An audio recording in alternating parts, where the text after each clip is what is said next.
సాక్షాత్ పరబ్రహ్మ తస్మై శ్రీ గురవే నమః. శ్రీ శ్రీ శ్రీ డాక్టర్ మారెళ్ళ రామకృష్ణ మమ గురుదేవతాయే నమో నమః. శ్రీ శ్రీ శ్రీ బాలా త్రిపుర సుందరి పరదేవతాయే నమో నమః. జయ బాలా. భారతీయ సాంప్రదాయంలో మంత్రం చాలా ప్రధానమైనది. మంత్రం యొక్క భూమిక ఎంతో విశిష్టమైనటువంటి. నిరీశ్వర యజ్ఞం అనేది భారతీయుల్లో లేదు. యజ్ఞము అన్నా, ఆకాశము అన్నా, శబ్దం అన్నా, ఈశ్వరుడన్నా, మంత్రం అన్నా ఒకటే.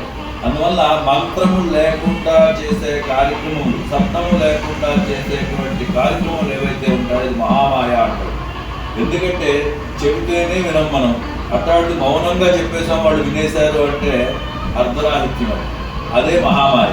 కాబట్టి ఎక్కడ మంత్రం ఉండదో, ఎక్కడ శబ్దం ఉండదో అక్కడ చేసే ప్రతి కార్యక్రమము దేవతా కార్యక్రమం కాదు. అది పాషాండ మతాలకు సంబంధించింది అవుతుంది. కాబట్టి ఆ పాషాండ మతాలను అమ్మవారు శబ్దము అనేటువంటి దీంతో ఓడించింది లలితాదేవి. అందువల్ల మంత్రము, శబ్దము ఎక్కడైతే ఉంటాయో, ఆ మంగళ ధ్వనులు ఎక్కడైతే ఉంటాయో అది మాత్రమే దేవతా కార్యం తప్ప మిగతావన్నీ పాషాండ కార్యక్రమాలు కానీ దేవతా కార్యక్రమాలు కూడా రావు. అగ్ని, జలము, మంత్రం ఈ మూడు ఉండాల్సిందే.